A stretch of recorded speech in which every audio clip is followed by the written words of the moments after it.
Assalamualaikum. Ini kucing, ibu kucing, tengok perut dia.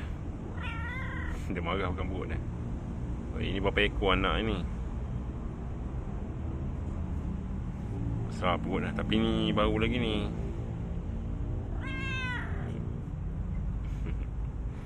Dia tidur dekat pintu nak masuk rumah. Dia ni adalah penjaga dia, jaga rumah ni.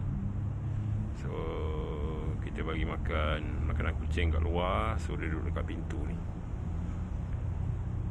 penjaga bahagian belakang. Bagus ni. Kalau tikus ke anak ular ke apa semua, dia kalau benda-benda kecil-kecil tu memang dia akan kejar lah. Kucing kampung ni memang rajin. Itu yang syok yang bagi kucing kampung, jaga kawasan rumah kita. Yang rajin kejar-kejar ni kucing betina. Korang kena ingat tu. Kalau korang nak kucing jaga rumah korang, kucing betina, dia rajin.